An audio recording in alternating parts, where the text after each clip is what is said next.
What can you learn about chiropractic and how to help your patients from the world's most successful ventriloquist? Weird question, but I am going to answer that today. Before I do though, very quick announcement. The enrollment for the Happy Patient Project has now closed. Those last 5 spots actually went in under 24 hours. So if you missed out on that, there will be some spots available next year, but it's going to be a 2-3 month wait before I open up some new places. But congratulations to the new members. And keep an eye on your email inboxes. If you did miss out, if you did want to take part, there will be some new spots available in the new year. Like I say, early Feb time is probably where we're looking for that.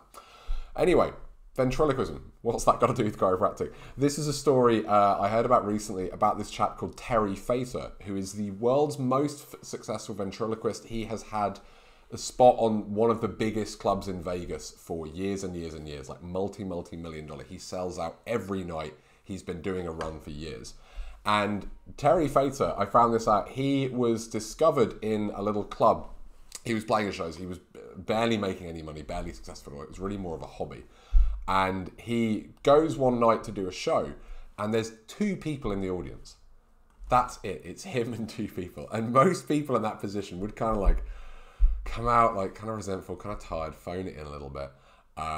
You know, kind of get through the show and get out of it and go, oh God, that was awful. I never want to do that again.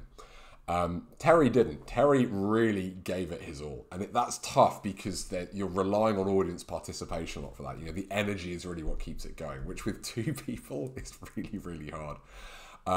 But he did. He gave it his best. He found out afterwards, one of those 2 people was a scout for America's Got Talent. And that got him on the show, that got him to the final. He then won that year. And since then, it has launched his career. No one has ever been that successful with a ventriloquism act. And like I say, this guy is selling out big clubs in Vegas. He has had the longest running, most successful show in Las Vegas with this since.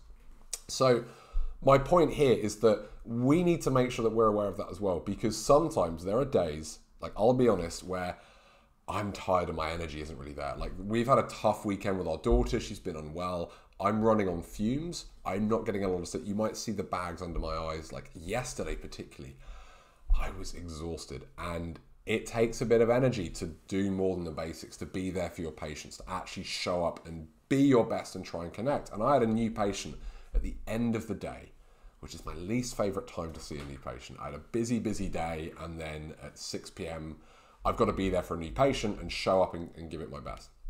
And I didn't want to do it. I wanted to phone it in. I was tired. I thought I'll just kind of, I'll go through the motions and like, we'll find out what the problem is and like, get their goals and like, I'll do that stuff and we'll give them some treatment. And then maybe when I see them by the report of findings, I'll have had a bit more sleep and I'll be a little bit better. But I was thinking of Terry, and I didn't. And I just made sure I just did my best. I wasn't the best ever because I was very tired. I had about 2.5 hours sleep the night before. But I thought, no, I'm going to try and I'm going to show up and I'm going to give it my best. And it was a really great consultation. We really connected. She really felt I understood. She'd been struggling with this for a while. She got on board with the idea of making some lifestyle changes that she was initially resistant to and didn't really want to look there. And I'm really looking forward to seeing her tomorrow for the second visit, see how she responded to treatment. So that's my kind of message there is if you're feeling tired, if you're having a rubbish time, you're a bit run down, it's depressing, it's getting to like winter, the nights are getting dark, I get all that. But think about Terry Fator, think about what might happen if you still just put in that little extra bit of effort.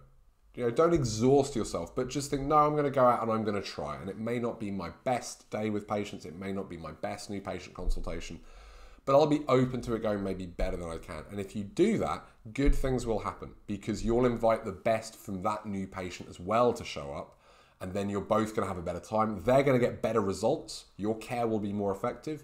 And not only will you be more successful in practice and have a busier diary and all that cool stuff, but you'll actually enjoy practice more. That's been the thing I've learned is that, like, yeah, communication skills, it's important for patient outcomes. It's important for a successful practice. It's all these like reviews and referrals come from it, but it actually just makes you a lot happier, makes you enjoy work more. So hopefully that's been useful for some of you. I would say, like I said, if you're interested in the Happy Patient Project, the course is now closed for the year, but there will be some spots available early next year. If you're not already, what I'd recommend is join the waitlist. So I'll put the link below. The other place to find out about it first is the Facebook group, Patient-Centered Chiropractors. Just search for that in Facebook. If you're not in the group already, that's another place to find out more. And I'm also going to be releasing the recordings from the Level Up Your Practice conference in the next couple of weeks. So I've already released one, the others will be coming very soon. That's just going to be in that Facebook group initially. So if you do want to catch those, make sure you head over there and join the group. Otherwise, I'll see you soon for another video. Take care, guys.